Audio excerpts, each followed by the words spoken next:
Hello, everyone, and welcome back to Talking Points with KPI, episode number 70. Today, we are going over how we care for high-level arms. So, high-level arms, a very big time for high-level arms, especially in our 2023 class that we have here in-house. Eric, I'll let you get started on how you wanted to bring this topic up and just kind of the things that are going on within the facility about it.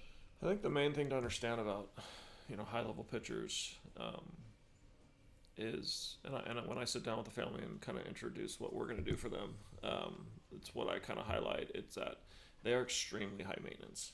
Like, to do this the right way with a high-level arm, moving them from an 8th grader to a professional, that whole process is very intensive. It's very systematic. It's very methodical. It's not easy, and this is why most of them get hurt eventually, is because they aren't handled properly. So, our approach to it is to basically serve every single one of their needs, from arm care to strength to skill to medical to their, if they're good enough to get an agent, stuff like that. Like, we really holistically try to be like everything to them. And I think that's why they keep coming. They keep showing up, is because we're really doing things at a level with them, and we've set up this system to cater to their needs, and they have a ton of needs. I know we'll get into each part of that system, but that's kind of the gist of it. No, yeah.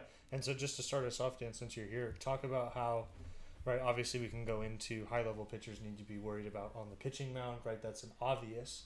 But going into the strength side of things, how important is it for you to make sure that they understand that, yes, with the high-level arm comes a lot of God-given talent and a lot of hard work that's gotten you here, but I'm here to help you improve all of that.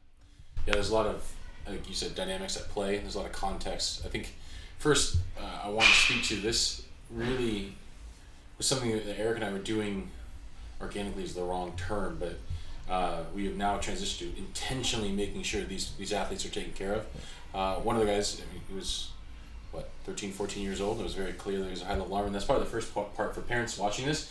If your child is in 7th and 8th grade and they throw, like a 7th grader who throws over 75, 76, 77 miles an hour, you're probably a high-level arm. If you're an 8th grader throwing into the low 80s, you're a high-level arm. Like, that's really been our bread and butter of identifying athletes at a very young age of, like, there's potential to play at a high level. And it's not based off how many strikeouts you have or what your coach thinks or whatever. Whoever says, oh, you're going to be really special, it's completely objective. It goes off of how hard you throw. And we started with a very small number of them, and we would just continuously try to do what's the right thing for them. Pulling them out of tournaments, taking them out of games, keeping them from throwing in senseless games. And again, we'll go into all this stuff, but I think the part is you basically have a 12, 13, 14, 15, 16-year-old driving a Ferrari. And they have no clue to drive. They don't have their license. They have no concepts. They just want to go out and compete, and they're really, really good, and coaches want to put them on the field. So we have to be that outside, unbiased person to help guide them and give them the right resources and the right information, and ultimately hope they make the right decisions. But it's we ultimately leave it up to them. And with all of the things you said, right, a lot of high maintenance comes a lot of knowledge for us to have. Let's talk about, and I will make it broad, and then we'll kind of work our way down the funnel. But what do you think would be, for a coach's side, and even a parent, when they do notice they have a high-level arm, what would be that first big piece of knowledge that they should try to get ahead of and learn most about? Injury rates. Like, someone who throws that hard at a young age, like Dan said, they're a Ferrari, but they can't control it. So they are the highest risk to get hurt, not only in baseball, but probably in youth athletics. I mean, sure. If you're an 8th grader throwing 80 miles per hour, you are the numbers say you almost for sure are going to get hurt. And so it's just knowing the injury rates, and then knowing how to get them healthy. Go to experts that have systems, that have knowledge, that have degrees, that have certifications, that have the track record to keeping these guys healthy. And that's really where we come in, because keeping them healthy is that is a massive job. I mean, it's pretty much mine and Dan's job in here is to kind of take care of them. I manage our high-level arms, then we've created systems to give them kind of what they need systematically.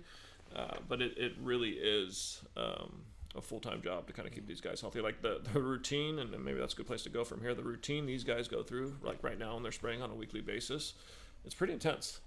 Sure. And everything from the cords, the throwing programs, the pitch counts, the soft tissue work, the advisement, talking the management. Like it's a big deal, and it's a big production. I don't want to gloss over the injury rates.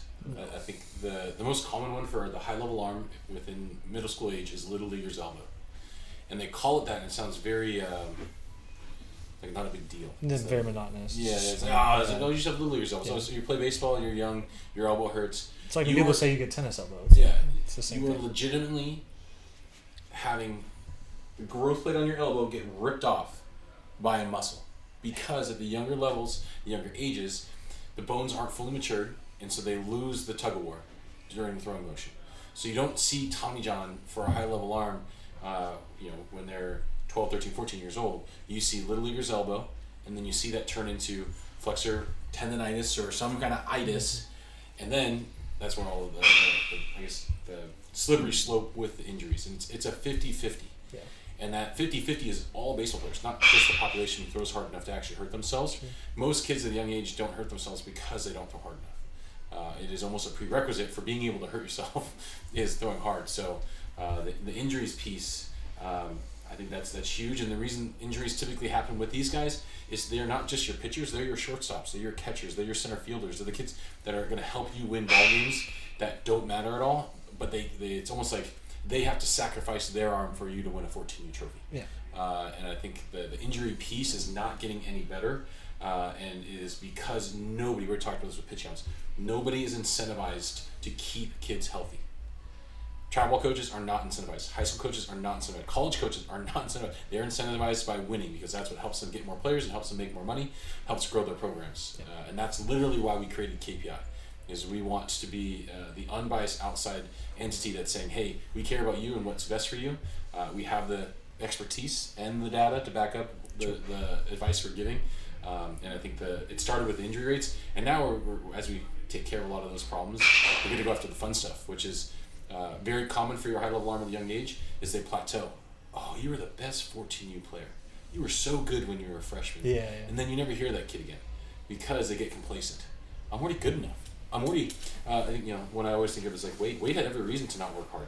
He's massive. Yeah. He would just be better than everybody just because of his genetic gifts, and his natural talent for baseball. But I think our program is in place to make sure that those guys reach their full potential, not just be the best at that age. And so just kind of go on top of what Dan says to kind of give insight to where these kids are at on a daily basis when they come in here. Kind of talk about how, and more of, without giving the secret sauce away, obviously telling what they do, but more of how we objectively are able to see where they're at on a day-to-day basis and how that system has created a avenue for high-level arms to solely have a place to go. Well, it's objective and subjective. So, like, some of the objective things we do to monitor them, especially this time of the year, is their arm care test. Yeah. So they come in here and they do their arm care test. We're able to take the baseline we created for them in the off season when we knew they were at their strongest physically, and now that they're breaking down a little bit in season, where are they at? What do they need? So, so a very common thing that we do, and I just did the other day for a guy, is we look at the range of motion levels, we look at their shoulder balance strength externally and internally, and then we program out a routine that they need to follow. So, for example, it's very, very common, especially for harder throwers, to be more biased and stronger on internal rotation. So we have a routine we'll put on their app, and they go in and they do it every day. And so we're constantly checking where they're at, their arm health is at, to make sure that they're in the right spot, they're in the right range of optimal health. We check their force plates. The guys that are in here with me in the mornings, I check their force plates every day. We want to see, hey, are they showing signs of fatigue? Are they showing signs of stress? And then we can make adjustments there. We have the famous case of an athlete last spring where we saw on his arm care score. All right, he's off. I'm at his game taking his velos. All right, his velo's down. He's complaining about some light pain. His force plates are showing that he is way overstressed. His force is down. His timing's up. We pulled the plug on him. And his high school coach wasn't very happy about it. And they're like, well, he's not hurt. Yeah, he's not hurt. He's about to get hurt, in our opinion. And, he went through not an ultra 11, but like about a 4-week deload and then a 4-week on-ramp to get ready for summer ball. He came out throwing mid-90s, and, the rest is history. And now he's a big draft prospect. So, there are very objective things. And then subjectively, we talk to them how they're feeling. Like, hey, where are you getting sore? What can we do for you? That's kind of Sundays now. It's like they come in here and it's like, hey, tell me how you're feeling. And then we kind of make some plans for them based on how they're feeling too. And so that communication piece, I feel like, is a big topic of multiple podcasts that we've had, but especially with these high level arms, talk about how important both of you can talk about this topic, since I've actually seen you in person be able to do this and have these conversations with these coaches. How important is it when they go out to spring and they need to have the communication with you and the high school coach? The great part about us is we're unbiased. Yes. So like we can give them information. Like we do not care how many games their high school win. It's great to win. Yeah. Good job. But we literally don't care. So we only care about their health. So I think that's why they lean on us a ton, is because they know that we don't have a horse in this game. Their high school coach does, and he should. That's his job. And then as far as communication goes, like I think I get made fun of a lot, but like I literally am on the phone with these guys every night. Like last night, a lot of guys are going out on Tuesdays right now, and I was on the phone all night talking to them because they call me after their outings, and we talk about how they did, how they're feeling, what's sore. They'll check in with me over the next few days and let me know what's overly sore, what's not. And so I think they view it as like, hey, like I have a place, I have a staff that's for me. Yeah. That is going to give me love and then honest, objective feedback. I think they really, really enjoy that because they don't get that in the travel ball world. They don't get that with their high school teams. Yeah, I'd say to just one thing I'd add to that is education. There's these players are going to get the most playing time. They're going to get the most attention, and there's going to be the most pressure to go out and compete and help them win ball games. So educating them on how to take care of their bodies, how to understand what's happening, why things are being changed, whether it's your workouts, your arm care, your throwing routine, whatever it may be, helping them be an advocate for themselves as they go out into the high school and the travel ball and the college realm, because everybody in that realm is biased to, well, you're my best player, I need you to play. And we agree, we want them to play, don't get me wrong, I want them out there playing, but not sacrificing their long-term goals for somebody else's short-term goals. And I think that education piece. There's unfortunately more on the line. If you're a sophomore throwing 85 to 80 miles an hour, there's way more on the line than a kid throwing 80 to 82, because of the potential for risk. I wouldn't say risk is the right term. Yeah. But it's the potential to achieve it's just higher. And I'm not saying the kid who throws slower doesn't have the opportunity to make it to the highest level. It's just the likelihood of it happening is lower, so we have to make it very, very clear. There's more on the line. You going out and competing and adding more stress to your system, that there is more risk involved with that. And you throw hard enough to hurt yourself. Yeah. I want to piggyback on something Dan said in his little in his remark right there earlier on, and it probably counteracts a lot of things what people think I'm about to say, but we're not the pitch count police. We want our guys to pitch. And there is tension between us and high school sometimes, because we'll pull back when we think that we need to pull back because of our objective data on the topic, which is overall health. Exactly. Which is a lot of people don't understand. But like the pitcher I'm most closely aligned with, that's been with me the longest, he had I think 5 straight games last spring where he threw 100 pitches, and people are like, Eric, you let him do that? I'm like, he's in incredible shape. He is so well trained, and he's built up perfectly. He can go through 100 pitches. So like I just want to highlight that we are not the people that don't want these guys to pitch and protect them. Like we know that if they're out there regularly and they're following a good routine and they're throwing and it's progressive, like that's actually good for them. It's much better than resting for 2 weeks and then going out there and throwing. So I do want to kind of highlight, like, we want them out there pitching. And the part I would add to that is the reverse side of trying to protect somebody. That was the overreaction to all the arm issues. Yeah. You only have so many bullets. Yeah. And it's just flat out wrong. The human body tissue doesn't work that way. It needs stress. You can reload the gun. The body, yeah. Well, it's and like if the body only had, if your heart only had so many heartbeats, you've heard that too. Yeah. If you only had so many steps, it'd be like everybody would be dying at the exact same time. Yeah. No, if you appropriately load and stress the system and allow it to recover and adapt, it will be just fine. And we want that for our high-level arms, because, again, we want them going out and helping their teams win. And we want them to learn to win. Yeah. A lot of times those guys, the both sides of the equation of learning to win and also learning to lose. I think one of the funnier stories was one of the high-level arms went out and gave up a ball, and he looks at Eric and he's like, that's the first time I've ever given up a home run in my entire life.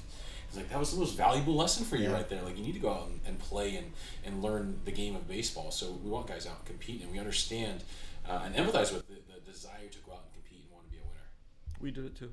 We were playing Yeah, too. it's just Like, true. like, We we all, Yeah. yeah, Yes. people have definitely hit home runs off it. Yeah. I want to bring up it's kind of the trust factor, the communication part of it. But as a parent, to come into a place and for someone to say, they may already know the knowledge or they may not, but to have somebody say, your child is very high level at what he does have a future in this, for them to trust, in this case us, how, whether difficult or easy is that conversation, just to get them to understand where the steps that need to be taken from here. I mean, when we sit down and have that talk, we're pretty much batting 1,000 right now since we've opened. So, like, I think there is a lot of trust, and here's why. Because we show the data. Like, here's why we make the decisions we make. Here's our system. And then we share our backgrounds and our passion for this topic. And then lastly, we establish authority by showing our track record. Sure. You know, so like it's really well-rounded approach and how we present this to parents and kids. We never guarantee success, and then we always are very forward with that. But I think once people see like everything we do for these pitchers, like it's pretty crazy. Yeah. Yeah. The one thing with this specifically, a nice little caveat: being a high-level arm, having high performance in the field is probably a small portion of the equation. Almost every high-level arm that we sit down with, there's an extensive period of time that you almost have to prove that you belong in this system. Yeah. And the piece that matters is we can build the perfect throwing plan, the arm care, lifting, whatever it may be, perfect, year-round throwing plan. If they don't adhere, if they don't buy in, if they don't work hard, if they don't believe that's actually going to work for them, then it doesn't matter who we are. Yeah. And I think that's also really important because we have some kids that are really high level in this building. But right now they're just skating by their genetic gifts. That They're just freaks, and the work ethic isn't there to really stand the test of baseball, which is the toughest test of all sports, to make it to the high level. And then to kind of bring that full circle, I want to kind of just talk about the player in general. So the one that comes to mind is Quinn, right? I mean, we've had a lot of opportunity for him to be at a high level, and then you said, no, it's like, no. We've talked about it. It's like, no, not yet. And then talk about how that work ethic, how he has installed that in himself, and how you have seen other kids that you've talked to kind of either do the same thing or kind of like, no, I'll just kind of get by first. Well, kind of, it goes to the point that Dan was just explaining that, like, we have a filtering system for guys we consider high-level arms. But with Quinn, for example, like when he burst onto the scene last fall, people were like, "Where were you hiding this kid?" And I was like, "He wasn't ready. Like, we weren't hiding anyone. Like, there was nothing to hide. There's nothing to show. Yeah, As soon as he was ready, we put him out there, and that was a physical and a mental thing. Yeah. Like is he mature enough to handle this? Is he tough enough to handle this? And he probably really wasn't those things when we did put him out there, but physically he was. He had a rise. I was like, all right, well, here's the other side of this equation, But yeah, for stories like that, and Dan and I would say like most of our guys that have popped late, Dan and I had an idea they were going to pop at some point in time. It was just a matter of letting letting puberty do its thing. I don't know if we saw that with Quinn. We knew he was pretty good. Quinn was going to be a Division I pitcher. So is he? As far as like high draft pick and Power 5 kind of schools. No, I don't think we saw that coming. I tell it to his face every day. Yeah. Quinn's work ethic is bar none. It's unbelievable. Probably the hardest worker we have in this gym. Yeah. And he would walk in this building. The only thing you would notice is that kid's freaking massive. Yeah. That's all you would notice. Other than that, clock in, clock out. And it wasn't massive either before. No, tall, just tall. The video of him throwing when he was a little scrawny guy, a little string bean. But the work ethic. 100%. He willed himself into the player he is. And it's actually a great example of like you can kind of overcome those genetic deficiencies. Like he literally willed himself to that. Yeah. There's, including us, there were coaches when he was on the 12, 13, and 14 teams. Like, Quinn's pretty good. Yeah. He's gonna bat 5th, 6th. Like he's a good ball player. He's in center field. He plays a little bit of short. Like he's a good ball player. He was the guy, if I remember correctly, he was like always up and down between the age brackets. Yeah, he was like the A-B tweener kind of guy. Yeah, it's like he's not going to take away the best players from the 14 team because he's a little young, but he's definitely better than most of the 13 players, and he would go back and forth. So, I think the work ethic piece is the separator when it comes to some of the high level guys. One last thing before we wrap it up, I want to talk. We touched on it a little bit, but the injury piece, and I really want to highlight the way that we are able to get high level arms back from injury. So I want you to talk about, and we pray and we hope that you don't come here and have to deal with an injury, but there is certain times where players come in already being hurt. I just want you to talk about how you've kind of tailored that system, and it's been bar none amazing to see what the kids have come out of it. It's just like everything else. It's our holistic system and way of doing things. So, when a guy gets banged up, we know strength matters most, so we're going to start with his strength. All right, is his arm strong? Is it balanced? What is force plate showing? Is he losing ground on his jump profile somewhere that we don't want him to? Dan's going to do a reassessment almost always and see has he had some compensations with his body that are leading to this? Once we establish we kind of diagnose, for lack of a better term, what's going on, or at least have a decent enough assessment on it. We go through a shutdown or a deload phase. We bring them back, because that's another thing that happens too. These guys get a little banged up and they take a week off. And I remember they did the same thing with me in high school. They take a week off, then they think you go right back to where you were. It's like, oh, that's a great way to go right back to where you were, which was hurt. So that's a big problem. So we that's consulting with our pitching staff as far as pitch progression and stuff like that. And then finally, if we need to refer out to our physical therapist, we can. We have chiropractors here in town that we can get in basically same day with if we need to do something simple. And then we have some kind of low level interventions as far as between Dan and I being able to do some soft tissue work or quick hip reset or stuff like that. That maybe just can go a long way. Yeah. I think the part on the flip side of the equation, if you're a high level arm, and we've had probably 4 or 5 now that have come in that are high level guys that had either some level of injury or came to us hurt. Probably more, honestly. Yeah. Probably more than that. Probably more. I think one of the things, and it might be me tooting my own horn, but the amount of time that we spend coordinating with orthos and PTs and parents and everybody, the village, that we try and get everybody on the same page. Hey, what's going to take all of us working together to get this person back to where they were, and even better. I think that's becoming a norm now, where you didn't just get back to where you were, you're even better than you were before, which is the fallacy that if you get hurt, just get Tommy John, you'll throw even harder. Yeah, which is crazy to think, because that's a normal in here. But now it's on the pro side, yes, because that's all they have to do is get better. At the high school level, most guys, once they get hurt, they never get back to where they were before, let alone get better. So I think that also is the amount of time getting a hold of orthos and PTs, and now it's easy.